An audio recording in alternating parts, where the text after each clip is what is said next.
Yes, welcome. Do you want to introduce? So, attendance looks good. You're here, so that's great. Welcome. And so, last week we talked about things, but before we do, I want to remind my wonderful colleague and friend Barbie Blagan's going to help us this morning. And behind the scenes, if they'll step out just for a moment, just welcome. This is Michelle, and somewhere Terry is somewhere. Oh, is she? Where's Terry? Okay. Oh, she's checking you guys in. So those are, it wouldn't happen without them, I can promise you. And Ron back here from MCAT, he makes it all go online for you. So thank you, Ron. Ron Scholl. All right. So last week we talked about the doctrine of affections. So if you said anything nice to anybody this week, you have adhered to the doctrine of affections. You've all been affectionate. But that isn't really what it means in Baroque times. It meant something else. Somebody want to just tell me what you thought it was, maybe? What it seemed like I wondered what it was. So the doctrine of affections is an ideal or a principle that it's good to have one character pervade through an entire movement or through a section of a movement. Sometimes there's a minuet and a trio and a minuet, and the trio's different, so there's a different affect, different character, different mood, you could even say. So we talked about that, and that was a principle, and then that took us up to 1750, and that's the date that Bach died, or the year that Bach died, so that's a pretty convenient marker for the Baroque times from 1600 to 1750. And there was a little 20-year window in there where everything was changing. Bach had 20 children, of which 16 were surviving children into adulthood. And 4 of them were musical sons. And they were making all kind of experiments. And somebody asked last week about the harpsichord versus the piano. One was the pianoforte coming in, and that was happening already in 1700. So Bach was only 15 when they were starting to invent what became our grand piano. So that was happening, but yet Bach just adhered and grew up with and loved the harpsichord. So we'll hear examples. Even today you'll hear an example by Haydn that is played on the harpsichord because that was his instrument. We tend to think Bach died and then everybody else was born. But Haydn, for example, you've heard of Haydn with his 103 symphonies. So, and you've heard many of them. So Haydn was born in 1732. So when Bach died, Haydn was already 28 years old, right? Or 18, sorry, 18, math. So there's always this overlap in styles. So the doctrine of affections was such that this idea of adhering, and I played last week, and you all agreed that it was joyous.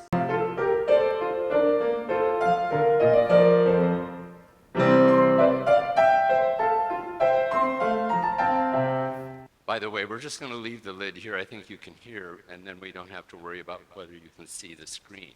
So are there any questions or thoughts from last week that somebody's just burning to ask for now? Yeah. If it's down this far, I don't dare go any lower. It sounds boxed in. Do you want to hear how it sounds differently? Okay. But then you have to be the lid up and down person. So here's up.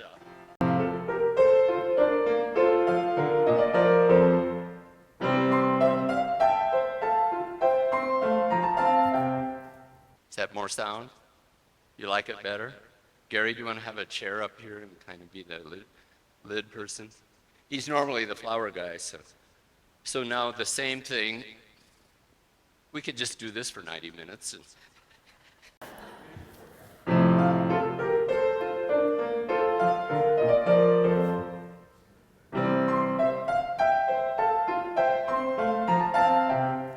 Is it okay? It's not that much different.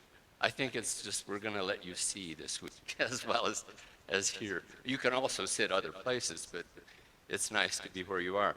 So flowers, maybe the last time. The ones at home are getting a sprinkler bath right now, and they're pretending the bath is 58 degrees, and that's a lot warmer than 28, right? So we'll see, maybe next week. So Barbie's here, and we're going to talk today a little bit transitionally, and meaning that I mentioned last week that while Bach was in Germany, Domenico Scarlatti was in Spain actually, but he was from Italy. Did I say Bach, Germany? I should have. Bach was in Germany, and then Scarlatti was in Italy, and Italians love to sing. And they would have lutes, and they would accompany their singing, "Oh, solo mio, da da da da," and they'd have harmony. There's always harmony, there's melody, there's always rhythm. So we talked about that, and these are things you already know, so you just plug into what you know. But while Bach was dealing with the doctrine of affections in Italy, and then Scarlatti moved to Spain to become the keyboardist for the person that became the Queen of Spain, right? If you're the Queen of Spain, you get to hire the best, and Scarlatti was one of the best. So he was writing sonatas for the harpsichord, not the piano, but we play them on the piano, of course. And he wrote 550 plus. The number is sort of 555. And there might be some hidden ones here and there. That's a lot of sonatas. A lot of sonatas. That's the way to remember it. A lot of sonata.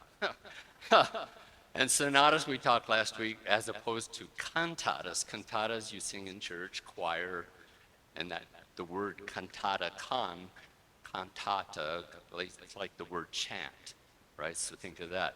And son, like sonogram is sound, using sound to see what's inside our bodies for a medical checkup. So sound, sonata means a piece with sound, and cantata means a piece with voices. And so we're hearing now lots of sonatas. In a way, from here on out, through the 20th and into the 21st century, you'll still get sonatas. It became the sound piece, the enduring piece for instruments. So Scarlatti's writing in a different style, but everybody knows Baroque like Bach, and Bach also knew the gallant style, the stile galant, and the gallant style. This is gallant. This is not so gallant. And so gallant is elegant in a way. Gallant is pleasing. And Mozart wrote such pleasing music. And nobody thought of it as being, in this pleasing gallant style because it was great genius. Well, Scarlatti came earlier. Just remind yourselves, who was born in 1685? Bach, Scarlatti, and Handel, all born in 1685. Isn't that cool?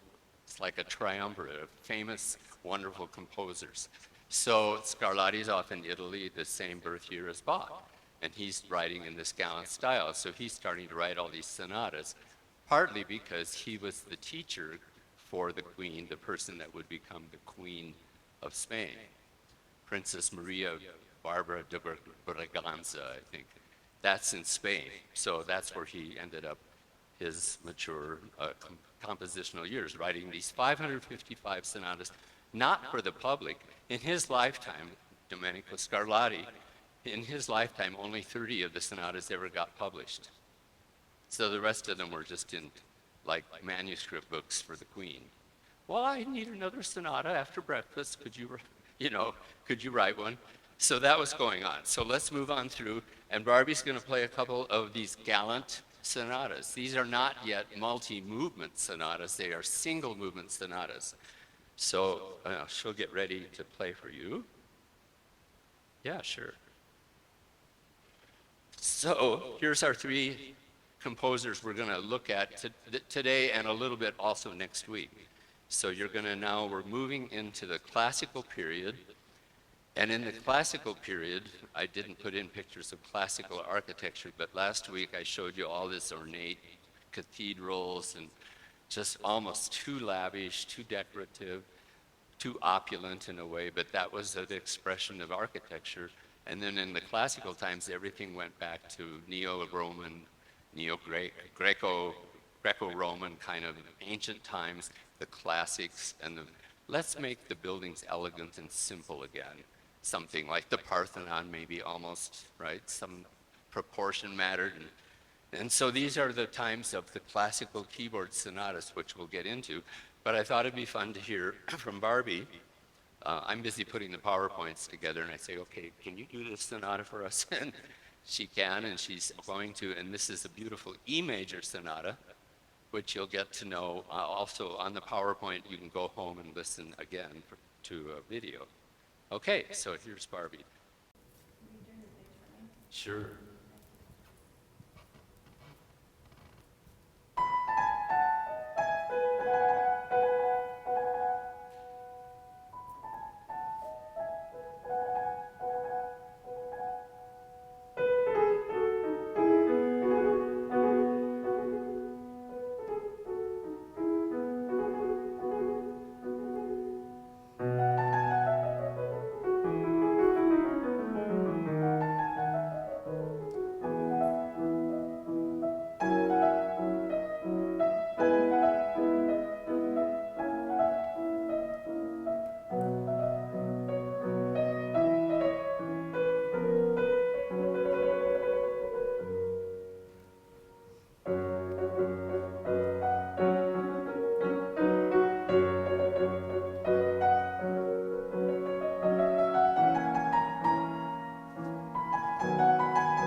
So we talked last week about, so we're moving into now the time where there's always been melody and accompaniment, but now we're going to find that this is, the principle is melody and accompaniment.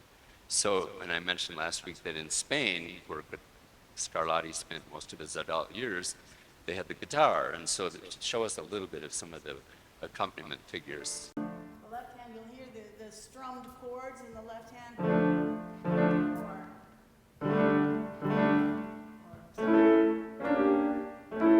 And then in the right hand, you hear da-da-da-da-da-da-da-da-da-da-da, yeah. So it's almost a guitar piece. Okay. Okay. Ready? Mm-hmm.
in a bit.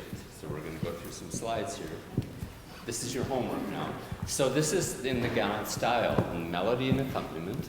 And in this case, oops. Oh.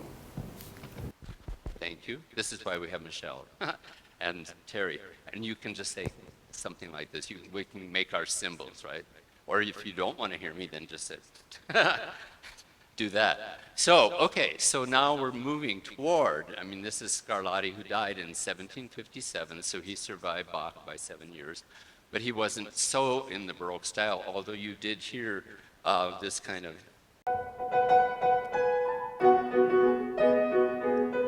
and the left hand would imitate the right hand, but it's not exactly like a fugue. It's called imitative writing.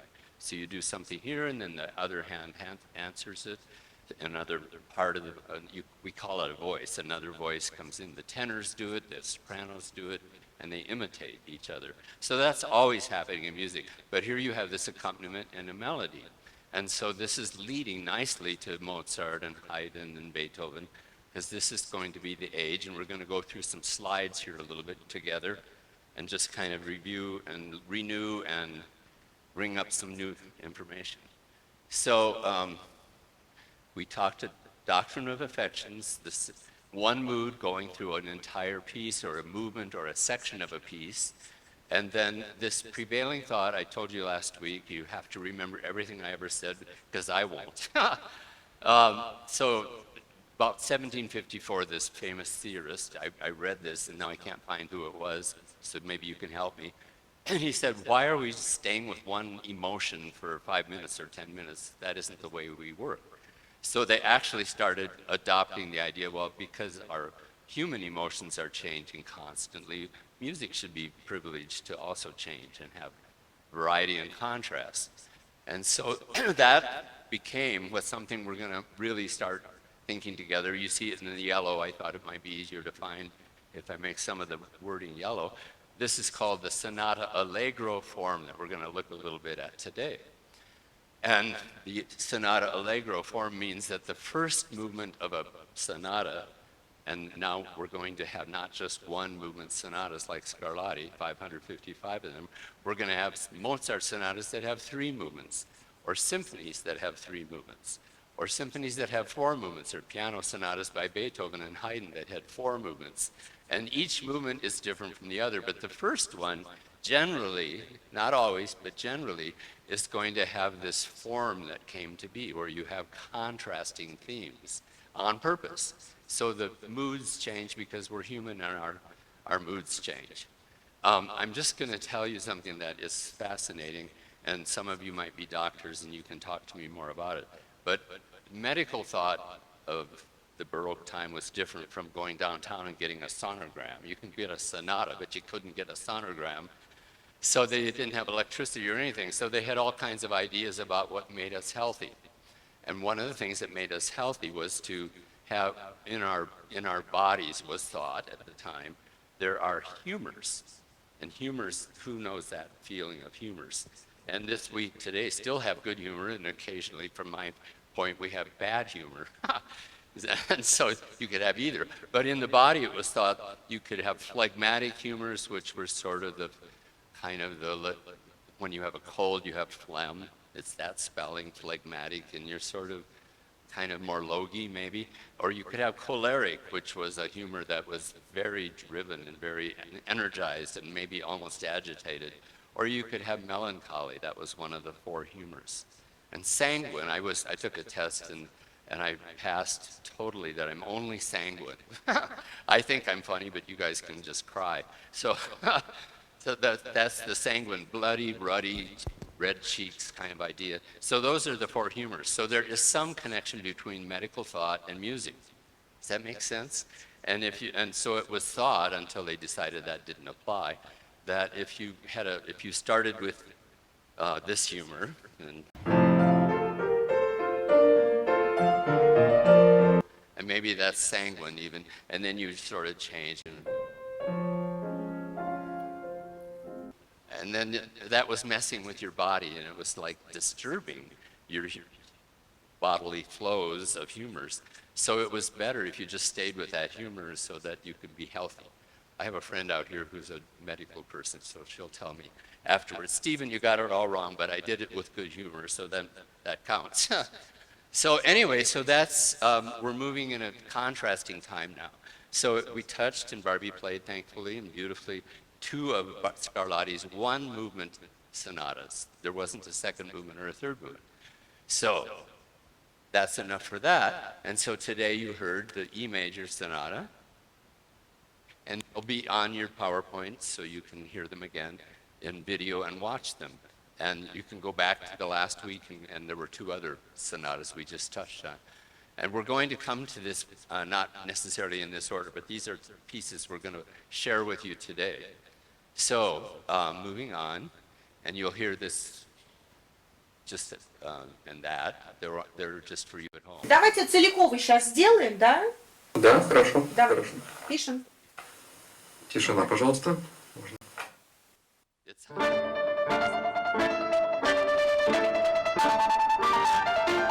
So there you have the picking of the guitar and the strumming of the guitar at the same time. So that's your melody and accompaniment.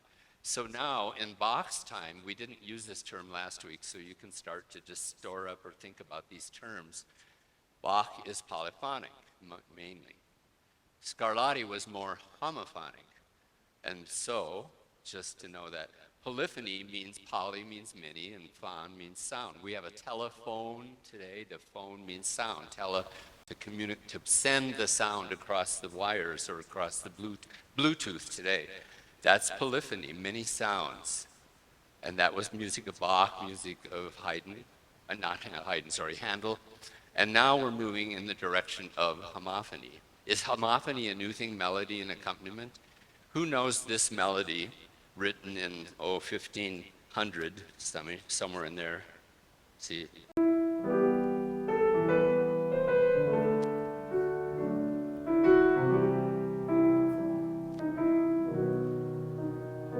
So that's melody and accompaniment, but that's 1500. So it wasn't like melody and accompaniment—it's a new thing, because there was always a lute or a guitar or some instrument or a cello or a consort of string instruments and eventually symphonies, and all of it is such a rich world of music that we have.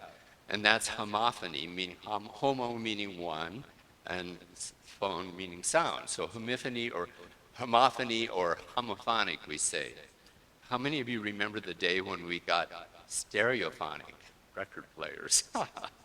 Stereophonics, meaning two, stereo vision, two eyes, stereo. Do you remember those little stereo things you had to put a photograph in like a postcard and you get a 3D effect? So all of that is all related, but that was not sound, that was but stereophonic. We couldn't afford stereophonic on our farm, so we got a monophonic record player. Monaural was another term. So all of that is just sounds that you have ideas about. Where did I put my little clicker? There. Do you have one of those device finders? Say, where did I put my clicker? And it goes beep, beep, beep across the room. Oh, there I left it. Okay, so that's something to kind of keep in mind. So now we're getting to the sonata itself. So now we're going to move in, and you all know about, how many of you heard the concert on Sunday, Rhapsody in Blue? Oh my gosh, wasn't that great? He's such a wonderful guy, and I wore my Rhapsody in Blue tie on Sunday, but I had to wear, they look like little insects, but they only have 4 legs, so they're actually pianos. So you can come and look later. So that's Rhapsody in Blue, and we got blue background on the screen today.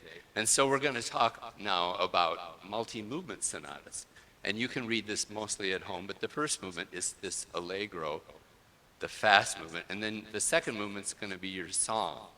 So you hear this beautiful contrasting mood, a different tempo, and so in a way you still have a vigorous time with the first movement, but you change the themes, and we'll look at that.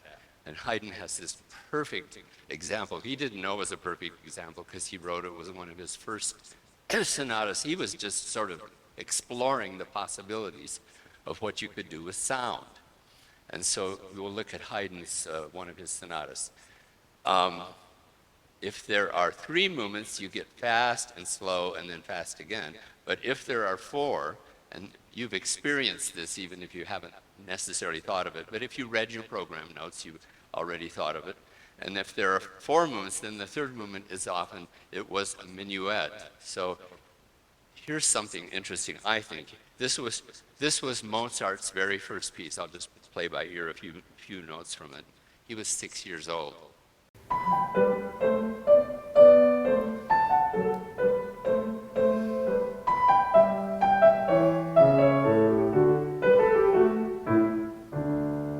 And that's a little minuet. And in one of our music teachers' meetings one day, we had a nice friend from Helena come over who had studied some dance, and she was showing us that let's see if I can get it right.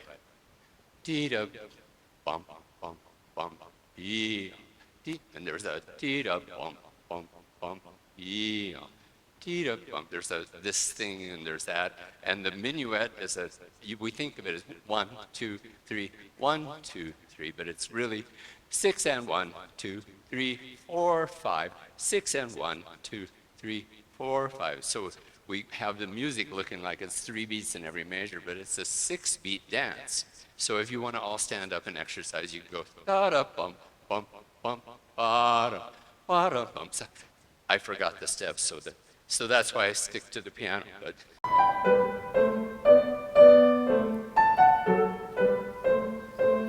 But isn't that neat to think Mozart wrote that when he was 6? So that's a minuet, and so minuets continued to become and be in the multi-movement sonatas. Haydn was the first person to add a third of 4 movements, and he added it as a minuet, and then later he was also the first person to, where did I put my clicker? Beep, beep, beep. To do the faster version. The faster version of a minuet is a scherzo. Now, scherzo is Italian for joke, okay? So it's just very cheerful and funny and not really silly, but just higher energy. So do you get it? Do you get it? And it's sort of like just getting you all woke up again after your beautiful slower movement. And then Barbie and I are going to play for you a piano duet that in all 3 movements you'll hear how the contrast. And then the final movement, which might be the 3rd movement or it could be the 4th movement if there was a minuet or a scherzo. And that final movement is going to be rousing, a rousing conclusion. Now in the Rhapsody in Blue, you heard it all sort of rolled in, but you heard how the moods change, right? Always. It wasn't just one mood like Bach for 5 minutes. It was just constantly evolving. So that's the kind of things I want you to think about as we go through 6 weeks of musical evolution here. So that's happening. So then we're going to go on, and this you can read at home, because Haydn is considered the father or papa of classicism. And he was born, remember, he was 18 years old when Bach died. He could have gone to the funeral, but they didn't know each other. So Bach was in Germany, he was in Austria. But Haydn wrote, his first sonatas were written for, and you see the 2 keyboards there, kind of in the sort of faded. So one lower keyboard and an upper keyboard, and that's how they got some of their vocals changed. So that was the harpsichord, and Haydn's early sonatas were written for the harpsichord. So we're going to listen a little bit to this, and you're going to see some of the music going by. And this is interesting to think about. I believe that instead of going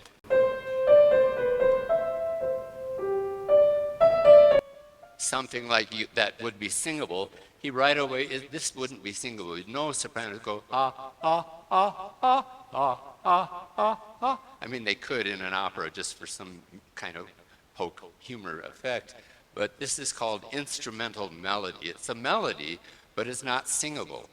Every melody that Mozart wrote, almost every melody would be singable. And we'll talk about that. But this is Haydn, and he was a violinist as well as a keyboardist and a singer. He had a good voice. He was in the Vienna Boys, or not the Vienna Boys Choir, but the St. Stephen's Choir in Central. The church is still there. Haydn is not there at the moment, but here's instrumental.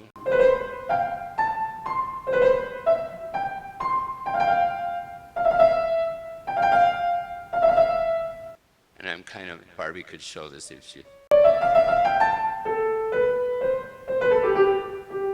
And here comes, and this is what's important, here comes the second theme.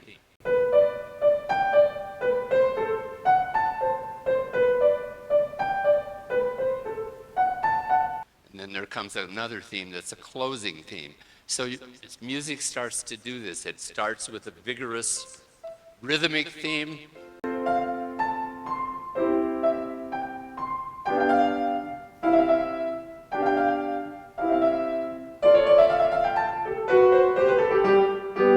Now what we just did in just these very few measures, we went from C major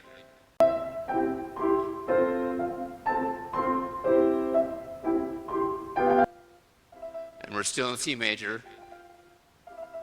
Do you see it in this measure, in the third line, I'll call it a line, there's a C sharp. And that's taking us to a new key.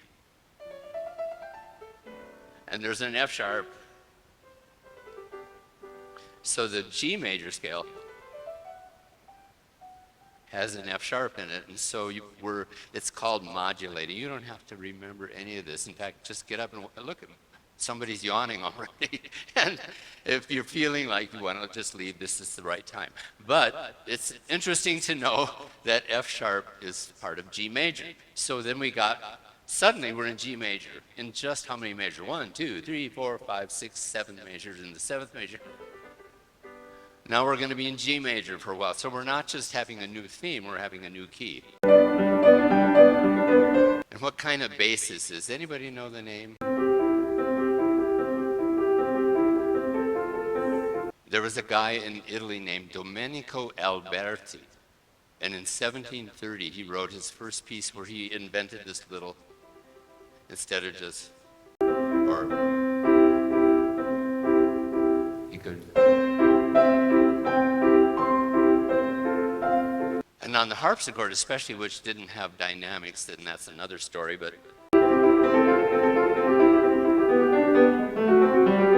that's called the Alberti bass, Alberti in Italian. So the Alberti bass and the instrumental melody. Then you get to G major and you have the second theme. So contrasts were starting to work their way in intentionally, not just here and there, but with the doctrine of affections is now considered yesteryear. And this is contrasting times. So you'll hear a little bit of this if I find my clicker. Now, I'm going to get a little bungee cord, I think, and have it following me. Okay, so here we go. This is a little of it.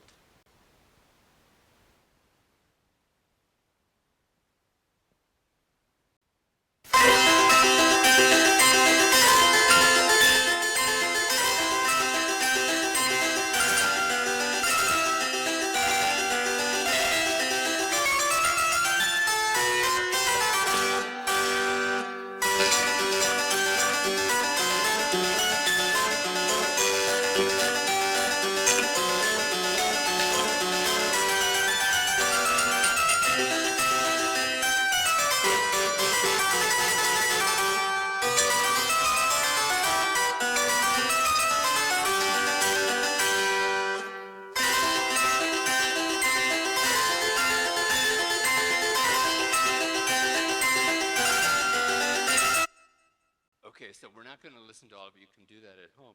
But in just those few measures, and you saw a repeat sign, and you didn't maybe know what that's what it was, but it meant go back to the beginning and repeat it and hear it twice. And this whole thing, and in Haydn, this is very brief, very short. This is like embryonic, or this is a prototype, or almost a template for what's going to happen when Beethoven goes crazy and Mozart goes adorable. And and those were probably good summaries. I don't know that he was always personally adorable. If you study or watch the movie about Mozart, he was a little on the sarcastic side. But the music is, this is a model of sonata allegro form. And so the first section gets repeated, and it's called the exposition. Didn't Spokane have a World's Fair or an exposition, or Seattle had the exposition or exhibition? All those kinds of ideas. The Eiffel Tower, right, that we just saw during the Olympics came up in the 1889, right, exposition or World's Fair or exhibition. So the exposition exposes the ideas that are going to get used. Now, I think I have to find a way to fast forward, and I may not be able to do it here, so give me just a second. I have this in another version, and I'll come back to this in a moment. So this I can, come on, wake up, and here we go. And this is just an audio version of the piece, so I can fast forward.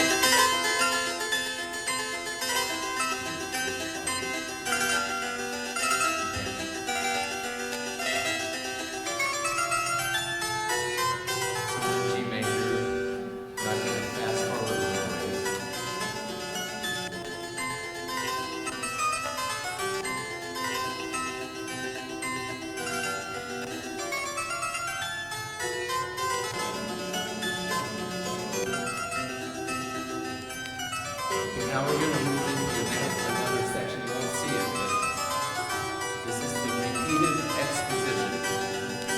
Now it's G minor instead of G major. Now it's a different harmony. Now it's D minor. Now it's E major, A minor. E major, A minor. And so it's like a journey. A minor, B minor. Of course, you all heard that, right? This is called the development, so the composer is developing all of his ideas or her ideas from the exposition, using them in new ways. Creative. C major. We're coming back to C major.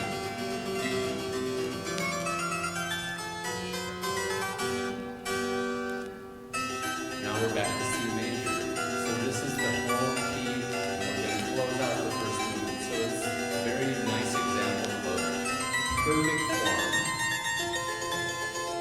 And you start to hear familiar themes, familiar tunes. We're staying in C major. I don't know if we're in C major anymore. So they tuned lower back in the harpsichord days. Okay, so is that useful to even just, well, first and second movement now, this is a little song accompanying.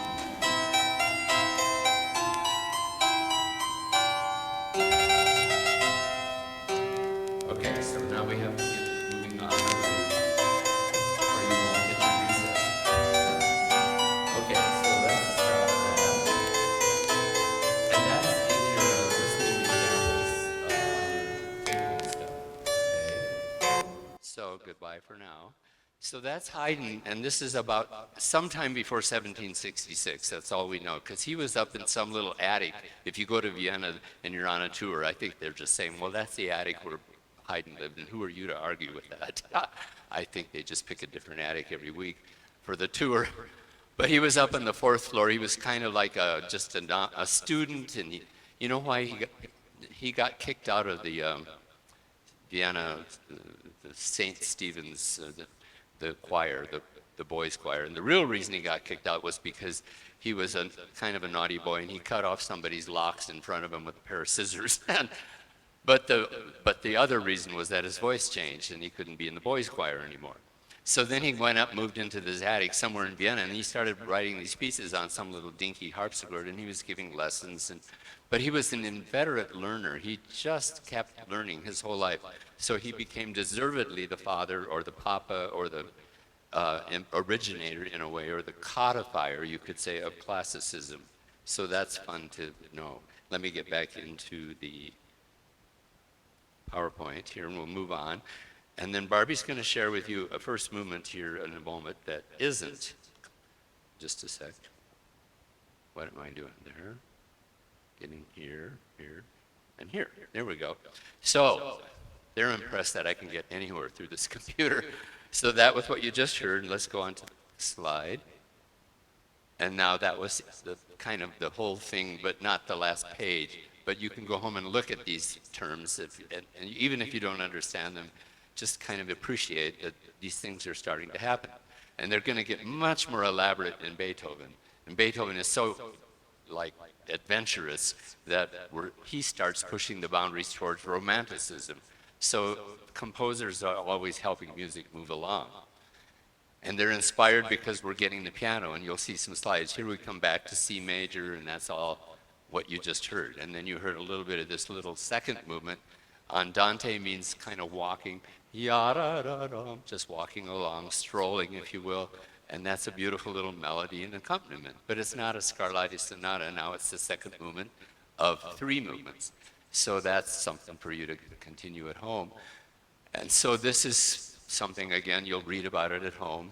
See, you really do have to read these to get what you wish you'd gotten from me. And so here's the 3 guys again. And Mozart's sister was incredibly talented as well. And Nannerl was her nickname. And so you'll see a slide of them playing the duet that we'll play, Barbie and I will. And here I mentioned the pianoforte is emerging. So this is kind of interesting, and next week probably I will share with you the D major sonata of Beethoven, an early piece, and you're going to find that Beethoven wrote it. These are instruments that he either owned or had access to in his lifetime. So again, you'll study at home. This one's 1786, so it's 5 years before Mozart died. So even though it says Beethoven's pianos, this was Mozart's favorite piano. It was built, I believe, in Augsburg, Germany, by Andreas, I believe, Stein. And he was not of the family we know as Steinway, but that was probably a convenient name. So this is a 5-octave, and it looks not unlike the harpsichord, right? Except it doesn't have 2 manuals. So the shape continued to be the same because strings are longer for the bass and shorter for the upper strings. So here are Beethoven's pianos, and you'll just quickly see, and look down at the bottom here. This is 5 octaves, still 5 octaves. Notice there's no pedal. The harpsichord did not have a pedal, and the piano, as it came to develop, started out right under there. You can almost see a little bulge. If I could hold this a little steadier. And then you'll see a little bulge, and what that is a knee lever. There's 2 of them, one for the bass and one for the top, and that served the same purpose as the pedal. And so the ped means like bicycle, you have a pedal because it's done with the feet, which is, who's a podiatrist here? Foot doctor, or you have a pedicure. Well, you can have a pedicure so you can pedal better on the piano. And so finally in 1803, Beethoven has the pedal. And there's more than one, and probably there's 2, one for the bass and one for the treble, and another one to make notes softer and louder. I won't explain all of that, but just know that it was developing. So this is 5.5 octaves. And if I could blow up that vision right there, you would see whether the bottom note was a C or whether it was an F. Bach went from F to F. Barbie didn't know this. One reason I almost didn't turn her page is I was fascinated. Suddenly there was a high G in her piece of the first one, a G natural, and that was Scarlatti's top note in Spain was a G, and Bach's top note was an F. So you couldn't play that Scarlatti sonata in Germany because you wouldn't have the G to play it. Okay, and then we get to 6 octaves, and the piece we're going to look at more next week than this week is right here. Beethoven, until 1798, when he wrote the sonata, you'll see at the end of today's PowerPoint, you can listen to it at home, we'll look at it next week, fits within the 5 octaves. And there's a place where Beethoven wanted to write this, but his top note was that F. He didn't have those notes yet in 1798. So the brilliant composer that he was, instead of writing, he wrote, brilliant. He accommodated, and he didn't feel like he was running out of notes because there weren't any notes to run out of. You had to fit your music to the instrument. But because the music wanted to go farther, then they started making an instrument that would go farther. So by the time 1803 came around, he could have played and written those higher notes. There's that.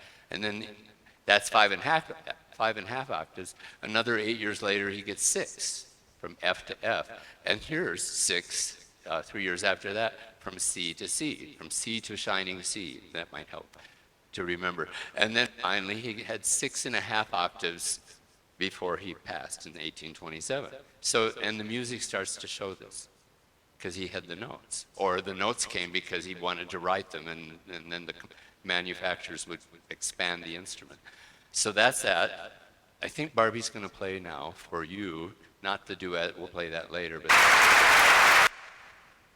but this is, and I'll just play a snippet, and she'll play it beautifully for you in a moment. But just notice that this is not the usual first movement.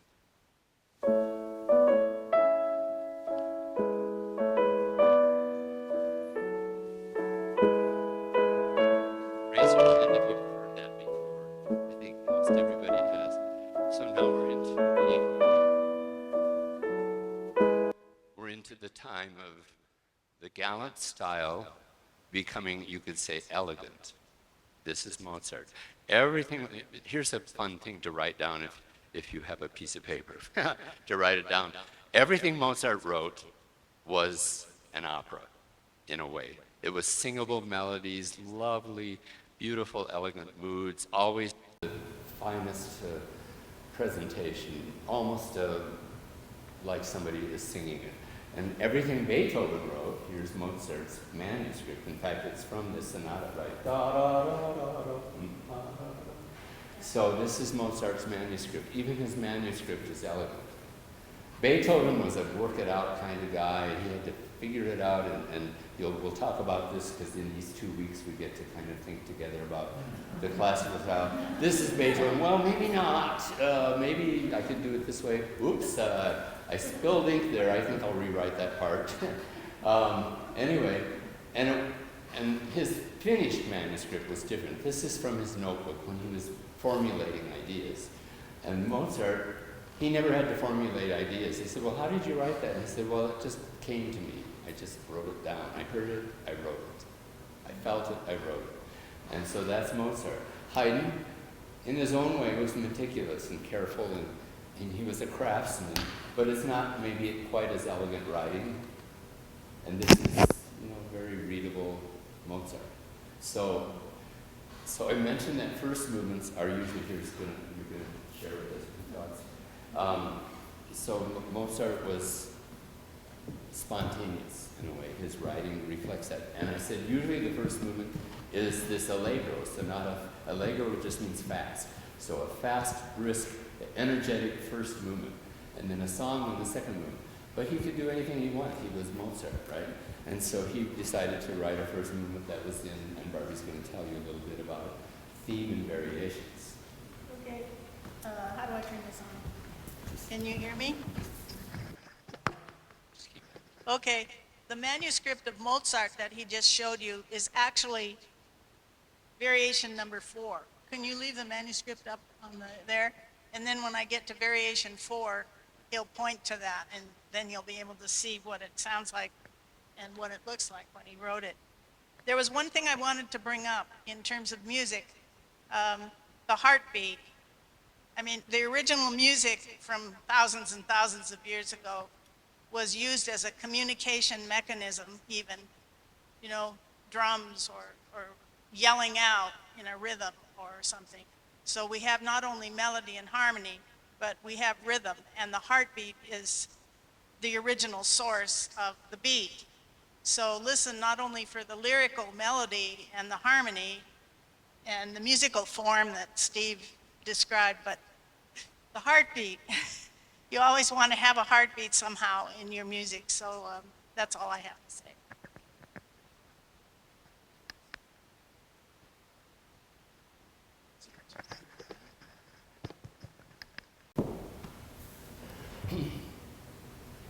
So if I forget to, oh, come on. Oh, I see it. It timed out. Okay, so I'll try to point that out, but if I point that out, I'll forget to turn the page, so I'm going to fail either way. A theme, which is 8 measures long, and then he writes a bunch of variations on the theme.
there we are. So, thank you, Barbie. That's so lovely.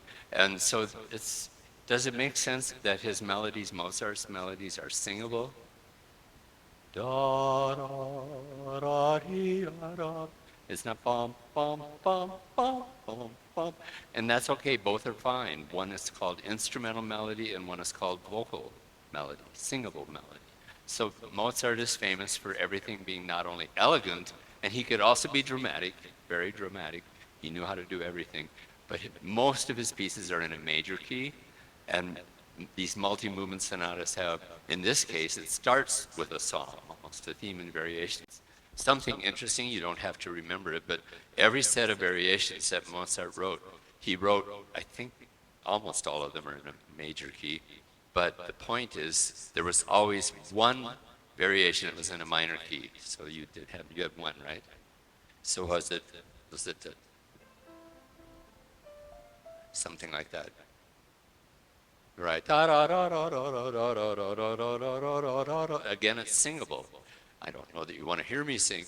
You could hear Barbie's sister sing, and we'll do our best. But anyway, so one was in a minor key, and then one was adagio, right? And you had a beautiful, slow variation. This was true. So if you listen to a whole bunch, go on YouTube and just type in Mozart variations, and you'll hear some keyboard variations that fit this idea.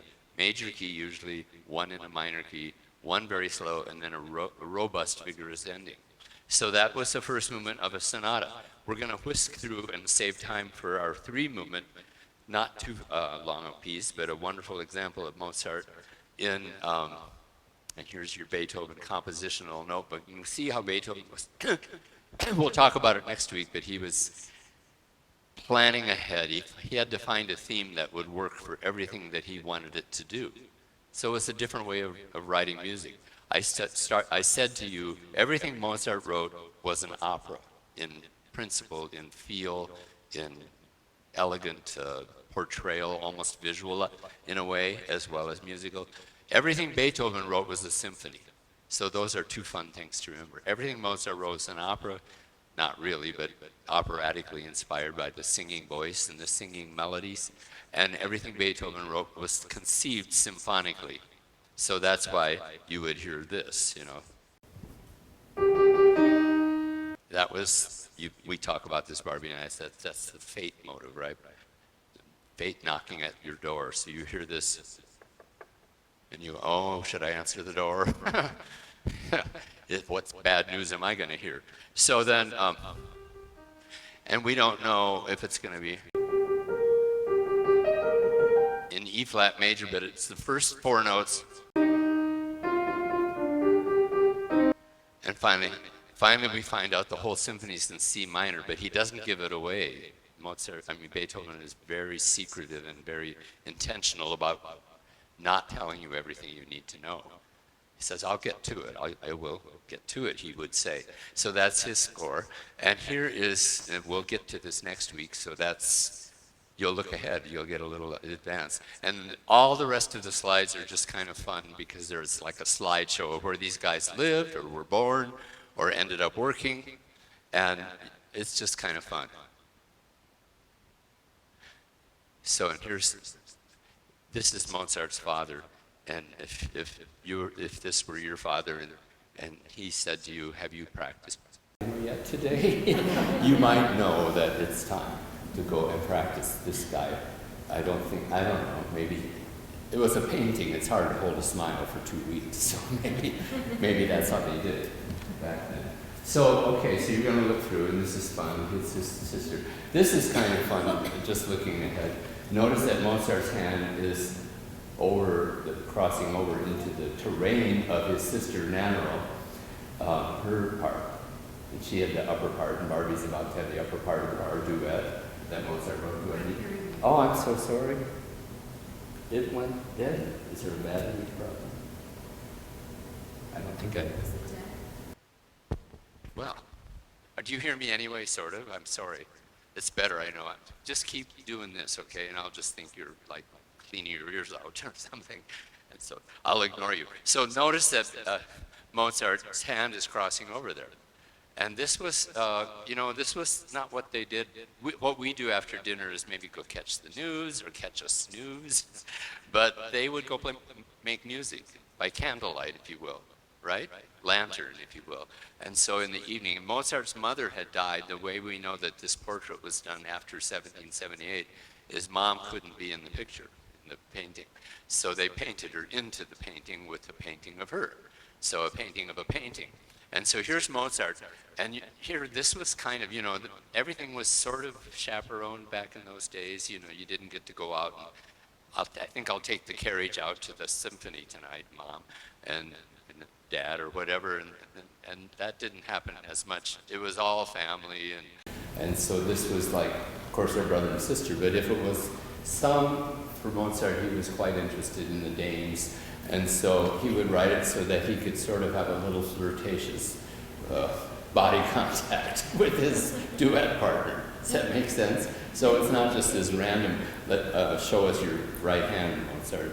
It's like, maybe if that's the girlfriend to be, that would be a nice little introduction. And I still, no, this keeps dying. I think so, or else I am. Okay, so we're going to play for you now a three-movement piece, and I won't necessarily have the score, but you can listen to it all at home. And so if I can, I'll actually put the score up for you to look at. So Barbie, let's get ready. We'll get positioned. And you're going to hear now a first movement. So after we do it, if there's some time, we'll show you somehow how the first theme goes into the second theme, and the second theme is in a different key. And you don't have to hear it, you don't have to know it, but maybe you can appreciate it if you're listening to the Missoula Symphony Orchestra and you hear a symphony, and you hear it kind of getting dramatic, and it's in the development section, and it's going crazy and into different keys, and feeding a flute instead of a clarinet, whatever. Composers were at liberty to make music interesting. So I'm going to shut my. See, it's just dying out. Okay. No, it's okay. That's why we have you guys. Okay, I'm just going to take this off. Maybe I'm using this. Okay, I'm using this, and I'm going to shut it off. Okay, sorry about that. It's just a battery thing.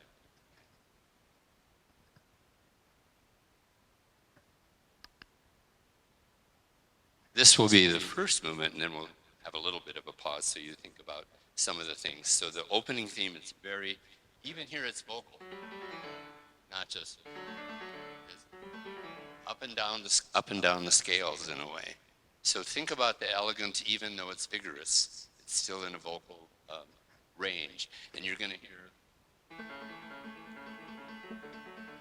Alberti bass is like stock for the classical period, but Beethoven would, instead of going, they would do different things that weren't always the same. So Alberti bass wasn't something you buy at Target and take it home and write a whole bunch of symphonies with Alberti bass. It was a form of accompaniment. So this, we are going to do this first repeat, and then why not? I think we have time. And then we'll go on, and we won't do the second repeat. And this is something you'll learn about as we go a little bit. Every now and then I'll provide just a tiny bit of useful information, just for fun. Okay.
that's pretty standard. First movement, exciting, vigorous, brisk, uplifting, and still in the elegant or stile galant, pleasing. The stile galant, literally, the English words are music that pleases. And Mozart knew that his music pleased, but he also wrote, oops. We can't. Okay. Sorry, everyone. So with that one, you can't hear me, and this one, you wish you couldn't hear me. So, let's see, am I on, do you think? Yeah. Okay. All right, well, I'm going to shut it off while we play. Now we're going into the song. So you'll show us a little of your beautiful melody. And you're still hearing this Alberti bass, but it's never like trite. It's always elegant with Mozart.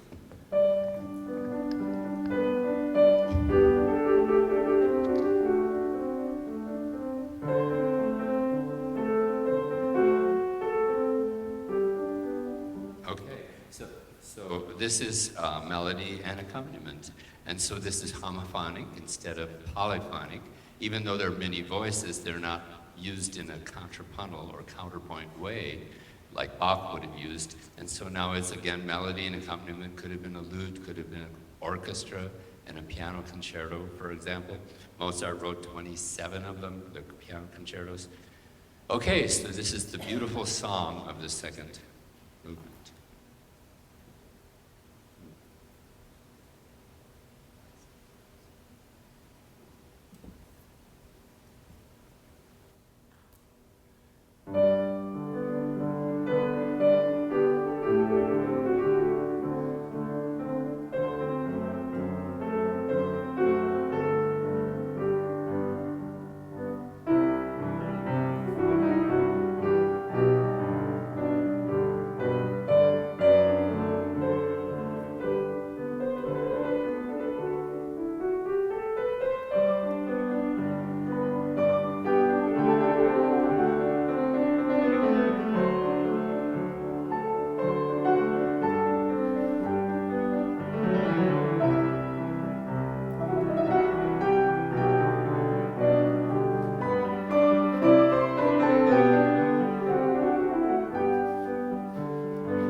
calming in the piece. So you have first movement brisk, but elegant still, and beautiful and singable.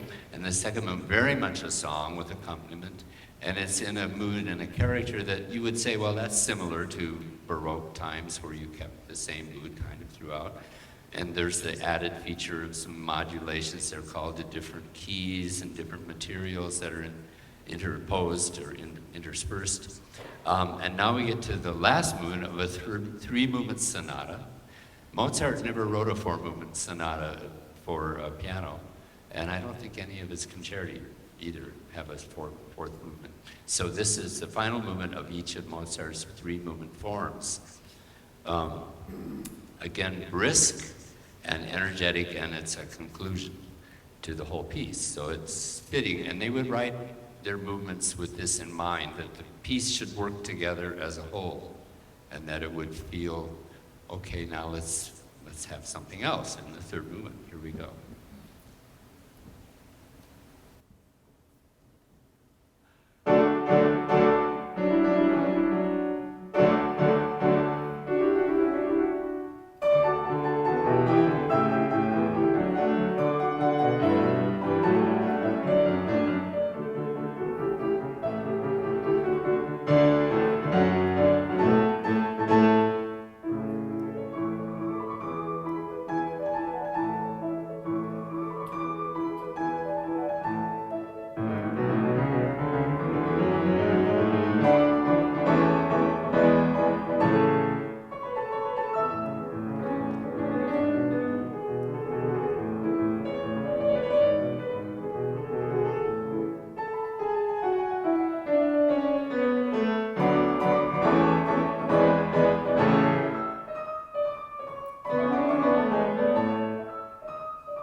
So that's the vigorous third movement. And you don't have to be thinking, oh, that's the second theme, or that's the first theme, or now we modulate it to a different key, or this is the development. But gradually this became kind of a form that you could cast, like you get a form to put a plaster of Paris horse that you created, and you created the form to pour the plaster, and then you take the form away, and there it is. And so the form is something that the composers poured their hearts into, and fairly strict, fairly standard, but always flexible, like made of rubber, a rubber form perhaps. Anyway, so we have a little bit of time. Are there questions? Yeah, I have a question. Yeah. What in the world is going on with Manuel's hair? Her hair is coming way up here, and she has her headband around like 1 foot off of the top of her head. So, is that the latest hair fashion for Mozart's time? Who knows? Anybody want to venture a guess? I think they didn't have shampoo, and gradually it just sort of crusted. That's a great observation, though. And you know, was that really Mozart's hair? The guys wore wigs, and it really is true. They couldn't, wash their hair regularly, right? They're out working in the fields, and it's time to go to the symphony ball or to the gathering, the masked ball, if you will. Yeah, that's a great question without an answer. But it is partly true that, like personal hygiene was like, I don't know, we had a Saturday night bath on the farm. We had to clean up a little in between. But we had a choice on the farm, I'll tell you. I think it was Saturday night. So Lawrence Welk was famous in our community because that's where he became famous. It was his radio station 20 miles from our farm. And so we had a choice of getting a haircut or taking a bath or listening to Lawrence Welk. And I don't know, so we kind of queue up. In fact, Barbie and I were rehearsing this, and probably Mozart and his sister would do this after dinner, and they'd finish, and then they'd say, now, Nannerl, I think it's your turn to do the dishes. And that was how their little musical foray happened. Yeah, any other thoughts, questions? Yeah, please. When Mozart and Nannerl were young and they were touring Europe, would they have been playing Bach? Did he know Bach's music? No, that's an interesting question. I think, I don't, would you report back next week? Those of you who know our predecessor, John Ellis, here, wonderful organist, teacher, great person years ago, whenever he didn't know the answer to a question, he would just never let it be known he didn't know. He'd just say, now that would be a very good thing for you to look up for our next class. This was like very clever. So I said, oh, I don't know, why don't you look it up? So I'm just a little too honest, I guess. Yeah, what else? You glossed over the pedals. Yes. I don't have the slightest idea about them. Would you demo something for us, please? That's a very good question. So without the pedal, this will be the sound. But with the pedal,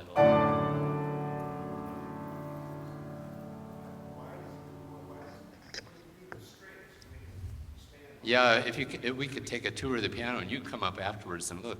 But for every note, there has to be a way for the note to end. So when you release the key, a damper, it's called, comes down on the strings. So every string has a damper. So yes, the hammer hits the string, thank you. The hammer hits the string, and then as long as you hold the key, the damper is away from the string, so the string can vibrate. And that can go on quite a while, in fact. But it's always decaying. You can't make it get louder than your initial sound. But if you have the pedal, you can let go of the key, and this foot lever, some say in England, lifts all the dampers so that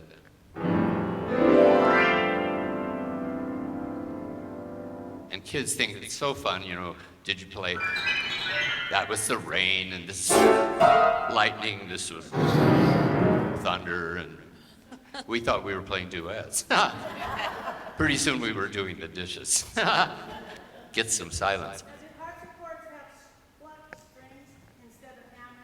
Yes, a good question. So the harpsichord, instead of having hammers hitting the strings, sounds like a harpsichord. Get the name harp. It's in the shape of a harp, and the strings were harp-like. And these keys would have they used crow quills, can you believe? The crows had a little union that they suggested that maybe they should use something else. Later it became neoprene or nylon. But anyway, so the crow quills would pluck the strings. So I thought maybe they could use like chicken's feet, toenails, maybe that would last longer than a crow quill. Anyway, so that's plucked, and each string on the harpsichord has its own damper, but there is nothing that we call a pedal on the harpsichord. So once you let go of a note, it was done, just like this. So when I played the Bach last week,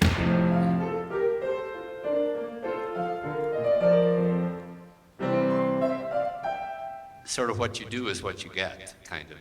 There's no way to release all of the dampers. They could have thought about it. But the piano became the instrument we today call a piano, and we still call them a piano forte, which means soft and loud, because you can play both soft and loud on one keyboard. And crescendo, which means get louder, and diminuendo, get softer. Here's louder and softer. So that's our piano of modern times. And that was the big versatility of the instrument. Because all the other instruments could get louder and softer, right? Wind instruments, more air is louder, less air is softer. Vibrato with their lips and their air sometimes. So everything started growing up together.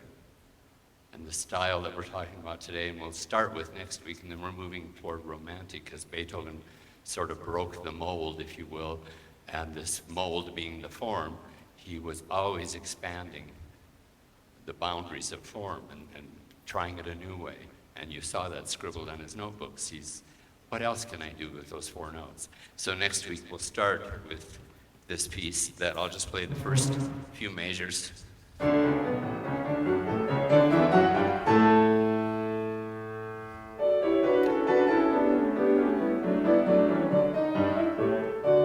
Very energetic, so it sounds like a theme, and it is, but the first 4 notes are the basis for the whole piece, so that's where you saw those scratches. And he said, I can do something with those 4 notes. So then what goes down can come up, and then you can extend it even farther, and he created a theme out of 4 notes. And the little tiny 4 notes, you could think of it like a syllable of a word. And a syllable might have 4 letters in it, like 4 score, and 7 years ago, 4 score, F-O-U-R. This is the F-O-U-R.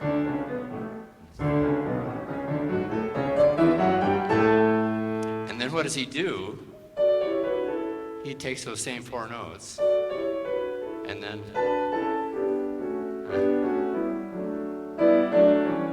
and he does it 4 times. And then